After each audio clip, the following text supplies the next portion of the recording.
Selamat pagi, Ibu Bapak, Saudara-saudari yang dikasihi Tuhan. Apa kabar di pagi ini? Semoga menjalani akhir pekan ini dengan semangat yang berasal dari Tuhan. Kita bertemu dalam persekutuan doa pagi online GKI Gading Indah di hari Sabtu ini. Mari kita bersama-sama memulai persekutuan kita dengan menyanyikan lagu dari KJ 405, Kaulah ya Tuhan surya hidupku.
Siang dan malam kita mau mengenang, mengingat, mensyukuri kehadiran Tuhan di dalam kehidupan kita.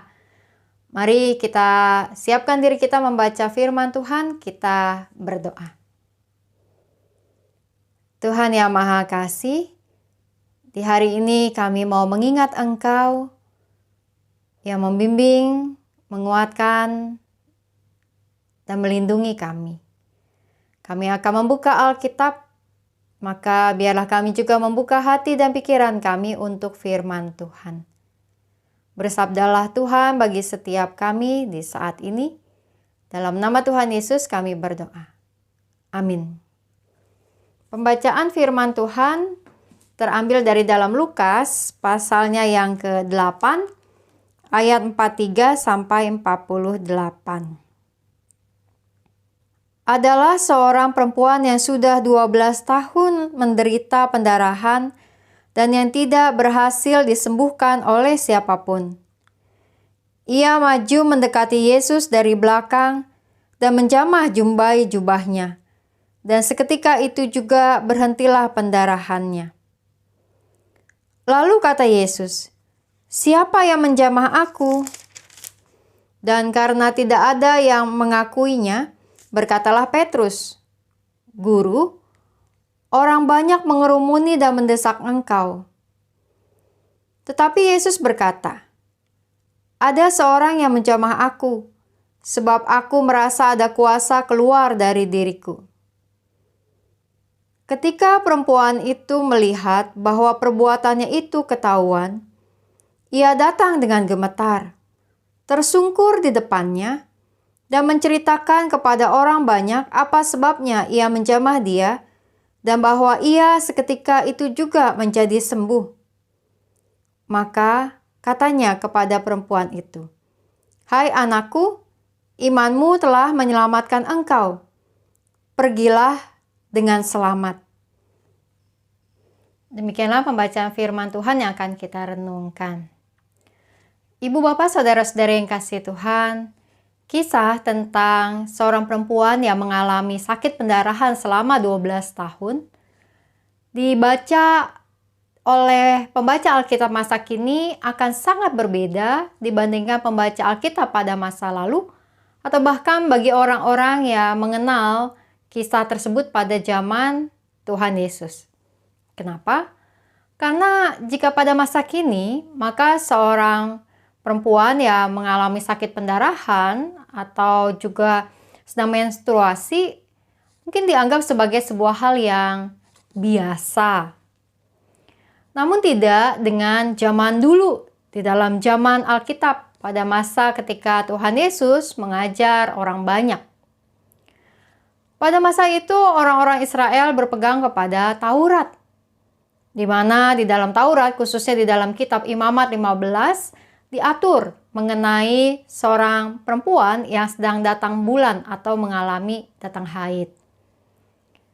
Dikatakan bahwa di dalam Imamat, seorang perempuan yang sedang datang haid, yang mengeluarkan darah, maka dia disebut sebagai seorang yang cemar kain, yaitu dianggap sebagai seorang yang najis. Apapun yang bersentuhan dengan perempuan yang sedang datang bulan, maka juga dianggap najis dan harus dibersihkan dengan air. Tempat tidur maupun tempat duduk perempuan itu juga dianggap najis sampai kemudian dibersihkan. Selama 7 hari selama datang bulan, seorang perempuan pada masa itu harus kemudian menjauhkan diri dari berbagai hal agar tidak menularkan kenajisannya.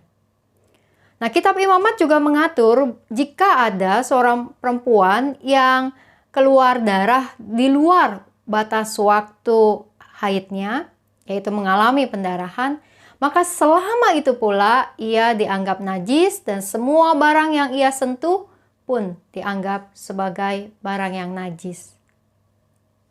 Sampai kemudian ia berhenti, ia sembuh, lalu kemudian harus membawa persembahan berupa burung merpati di hadapan imam untuk kemudian kembali ditahirkan atau dikuduskan, disucikan kembali. Nah, ibu bapak saudara-saudari, maka kita bisa membayangkan bahwa perempuan di dalam pembacaan Injil Lukas ini adalah seorang yang mengalami 12 tahun lamanya hidupnya dalam kenajisan. Maka yang menjadi satu pergumulan dari perempuan tersebut bukan hanya soal sakit pendarahannya, yang telah tentu menghabiskan, kalau di dalam bacaan Markus dan Lukas disebutkan, telah menghabiskan banyak uang karena ia telah mencoba mencari pengobatan ke berbagai tabib tanpa menghasilkan kesembuhan. Dan juga tentu ada begitu banyak kelemahan tubuhnya keakibat pendarahan yang terus-menerus selama 12 tahun ia alami. Sebuah hal yang ajaib bahwa dia bisa survive, bisa terus bertahan dengan kondisi tersebut. Maka ibu bapak saudara-saudari, ketika Alkitab menceritakan bahwa perempuan ini mendekati Yesus dari belakang untuk menyentuh jumbai jubahnya, apa yang dilakukan oleh perempuan ini adalah sebuah tindakan yang nekat. Nekat kenapa? Karena yang dia hadapi adalah seorang guru yang dianggap kudus, suci, yang mulia. Sementara dia adalah seorang perempuan yang sedang berada dalam kenajisan. Menyentuh sesuatu yang ada di sekitar dia saja sudah membuat barang itu atau orang yang dia sentuh menjadi najis. Maka karena itu saya membayangkan ibu bapak saudara-saudari bahwa ketika perempuan ini menghadapi Tuhan Yesus yang di tengah-tengah kerumunan orang banyak, ia tidak berteriak-teriak seperti orang-orang sakit yang lain yang memohon agar Tuhan Yesus menyembuhkan. Ia mendekati Tuhan Yesus dengan diam-diam dan berusaha agar tidak seorang pun mengetahuinya. Orang-orang yang ada di sekitar Tuhan Yesus pada saat itu yang berkerumun, jika tahu maka tentu akan mengusir perempuan ini, supaya kenajisan perempuan itu tidak menulari yang lain. Maka ada sebuah kenekatan, ada sebuah resiko yang dimiliki oleh perempuan ini yang didorong oleh imannya. Ia percaya, penulis Injil Matius dan Markus mencatat perkataan perempuan itu, asal ku jamah jubahnya saja, aku akan sembuh. Itu yang menjadi keyakinan sang perempuan ini. Bahwa kesembuhan itu ada pada Tuhan Yesus. Bahwa kenajisan yang ia bawa tidak menularkan kenajisan itu kepada Tuhan Yesus, tetapi sebaliknya. Bahwa kuasa penyembuhan dari Tuhan Yesus yang menular kepada dirinya. Membawa kesembuhan. Dan itulah yang terjadi di dalam kehidupan perempuan ini. Bahwa tidak ada hal di dalam kehidupan kita yang membuat kita cukup najis untuk mendekat kepada Tuhan. Dosa-dosa kita, kesalahan-kesalahan kita, keadaan kita, kondisi kita, isi hati dan pikiran kita yang buruk dan gelap sekalipun tidak akan menjadikan Tuhan kita Yesus Kristus menjadi Tuhan yang kurang mulia. Sebaliknya kemuliaan, kekudusan Tuhan itu yang akan menular kepada kita. Yang akan membuat kita kudus, membuat kita suci, membuat kita sembuh dan pulih. Oleh karena itu, ibu bapak saudara-saudari yang dikasihi Tuhan, di dalam kehidupan yang kita alami dan jalani, memiliki iman seperti perempuan yang sakit pendarahan ini menjadi hal yang penting. Iman yang apa? Iman yang nekat dengan percayanya. Iman yang terus mencari Tuhan. Berusaha mendekat pada Tuhan sekalipun ada resiko yang ia tanggung. Iman percaya yang terus ia pegang bahwa Tuhan adalah sumber kesembuhan dan pemulihan. Nah, ibu bapak saudara-saudara yang kasih Tuhan, mungkin pada masa kini apa yang dialami oleh perempuan yang sakit pendarahan ini dengan iman yang ia miliki sulit untuk dipraktekkan oleh banyak orang Kristen di berbagai tempat. Oleh karena itu banyak orang Kristen yang kemudian menjadi menyerah dengan imannya. Yang kemudian sibuk dengan merasa diri tak layak dan tak berharga di hadapan Tuhan. Yang mengasihani diri. Iman dari perempuan ini adalah iman yang tidak berhenti pada mengasihani diri.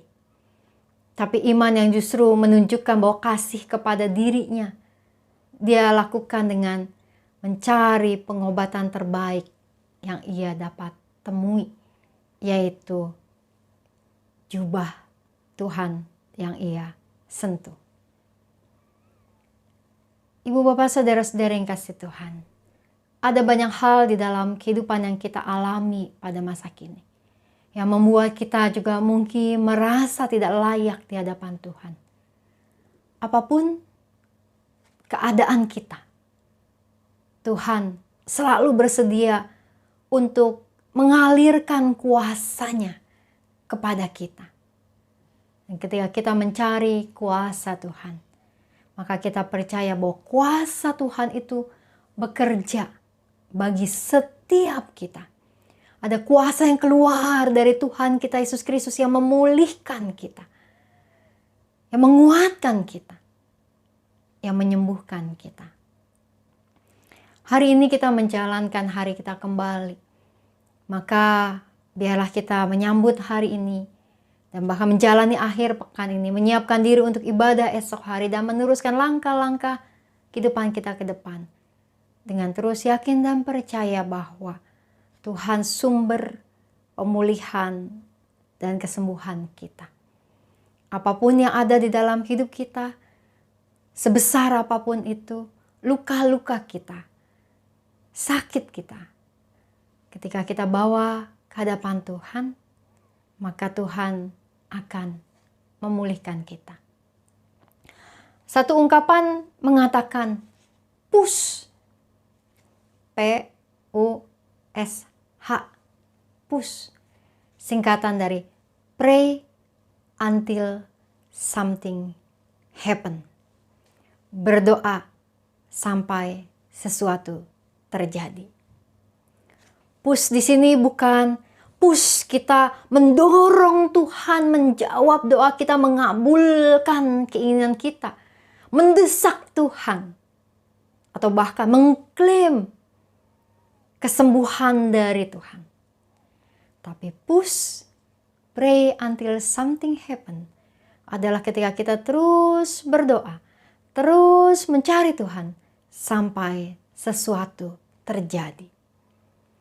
Sesuatu itu berupa keajaiban ketika kita sakit dan mendapatkan kesembuhan, pemulihan sesuai apa yang kita inginkan. Tapi sesuatu yang terjadi itu juga bisa adalah sebuah perbuatan keajaiban Tuhan yang di luar dari pemikiran kita. Apapun itu, pray until something happen. Berdoa sampai sesuatu terjadi. Sampai ada perubahan dalam diri kita, perubahan dalam hati kita, perubahan dalam pikiran kita, perubahan dalam hidup kita. Karena kita percaya bahwa menjamah jubah Tuhan Yesus, mengalirkan kuasanya kepada kita akan membuat sesuatu terjadi bagi kebaikan kita. Kiranya Tuhan menyertai kita menjalani hari ini. Mari kita kembali menyanyikan lagu kita dari KJ 405, bait ke-3 sampai bait yang ke-5.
Mari kita berdoa. Tuhan yang Maha Kasih, di dalam kehidupan kami biarlah kami punya iman percaya yang menyelamatkan kami. Menolong kami melewati hari demi hari, karena percaya bahwa kuasa-Mu beserta dengan setiap kami. Tuhan yang Maha Kasih, setiap kami mengalami begitu banyak peristiwa di dalam kehidupan ini. Kami membutuhkan kesembuhan, kami membutuhkan pemulihan, kami membutuhkan kuasa-Mu bekerja bagi kami. Maka Tuhan, pada hari ini, ketika kami menaikkan doa kami, ketika kami bersekutu bersama saudara-saudari kami di dalam doa-doa, ketika kami renungkan firman-Mu, ketika kami menaikkan lagu-lagu pujian kami, kiranya kuasa-Mu terjadi bagi setiap kami. Kami berdoa ya Tuhan bagi saudara-saudari kami yang sedang mengalami sakit karena paparan COVID maupun juga karena berbagai sakit yang lain. Maka biarlah Tuhan Engkau berkenan untuk menjamah dan memulihkan. Sertai setiap keluarga yang mendampingi atau juga mendukung dalam doa-doa mereka. Kami berdoa juga ya Tuhan, untuk umat-Mu yang sedang bergumul dengan pekerjaan yang dijalani maupun usaha yang dilakukan. Segala sesuatunya biarlah ada dalam tangan pemeliharaan Engkau. Engkau yang menjamah dan memulihkan agar kehidupan ekonomi setiap umat-Mu dapat menjadi baik, di mana ada ungkapan syukur yang dimiliki, dan umat-Mu dapat terus juga mengembangkan kepedulian satu dengan yang lain. Kami berdoa ya Tuhan untuk gereja-gereja-Mu di masa-masa ini, di dalam semua pelayanan-pelayanan menjelang masa Paskah. Maka Tuhan biarlah kiranya berkati setiap tim digital di dalam pelayanan. Kami berdoa juga untuk ibadah-ibadah yang sudah mulai dijalankan secara onsite di berbagai tempat termasuk di GKI Gading Indah. Kiranya terus berlangsung menjadi satu tanda persekutuan yang semakin erat di antara kami. Kami berdoa ya Tuhan untuk setiap umat-Mu yang berada dalam usia lanjut, biarlah Tuhan yang menguatkan mereka. Kami berdoa juga untuk setiap anak-anak yang bergelut dalam studi mereka dan menyiapkan diri untuk memasuki jenjang yang lebih tinggi. Kiranya juga penyertaan-Mu terus beserta dengan setiap anak-anak kami. Kami berdoa ya Tuhan untuk umat-Mu yang memiliki rencana-rencana kehidupan ke depan. Biarlah kiranya segalanya juga berlangsung di dalam penyertaan-Mu. Kami berdoa untuk bangsa dan negara kami di masa-masa ini. Biarlah situasi kesehatan masyarakat dapat terus menjadi semakin kuat, vaksinasi dan booster terus dijalankan di berbagai tempat. Dan biarlah kiranya juga kebijakan pemerintah pusat dan daerah dapat bersama-sama membawa kebaikan bagi jangka pendek dan jangka panjang kehidupan negeri ini. Tuhan, kami berdoa memohon biarlah kiranya Tuhan, Engkau yang mematahkan setiap niat-niat buruk yang ingin mengacau di negeri ini. Kami berdoa untuk aparat keamanan di dalam semua kerja keras mereka, mengamankan negeri ini dengan sebaik-baiknya. Kami berdoa untuk aparat hukum di dalam menegakkan keadilan, biarlah juga terus berjalan dengan baik. Kami berdoa Tuhan agar Indonesia kiranya dapat terus kuat menjadi bangsa yang ramah, menjadi bangsa yang adil, menjadi bangsa yang sejahtera bersama-sama. Kami berdoa ya Tuhan untuk setiap aktivitas dan kegiatan yang akan kami jalani di hari ini. Biarlah segala hal kami tempuh di hari ini dengan sukacita, menyadari bahwa Engkau ya Tuhan yang mengalirkan kuasa-Mu kepada kami, kuasa yang memulihkan setiap kami, baik kami secara pribadi, keluarga, gereja-Mu, negara. Dan juga biarlah setiap bangsa-bangsa di dunia ini menjadi pulih, ketika kedamaian dapat dinyatakan di berbagai tempat. Khususnya juga untuk konflik yang terjadi antara Rusia dan Ukraina, yang melibatkan berbagai negara-negara yang mendukung mereka satu dengan yang lain. Tuhan, biarlah keamanan dan kedamaian dapat tercipta. Itu permohonan kami. Kami membawa doa ini Tuhan ke hadapan hadirat-Mu di hari ini. Kami percaya bahwa Engkau mendengar setiap doa-doa kami, baik yang terucap maupun yang ada dalam hati dan pikiran kami. Dalam nama Tuhan Yesus kami berdoa. Amin. Ibu bapak saudara-saudara yang kasih Tuhan, selamat menjalani hari ini dan merasakan pemulihan dari Tuhan terjadi bagi setiap kita. Salam 3S, sehat, semangat, dan sukacita. Tuhan memberkati.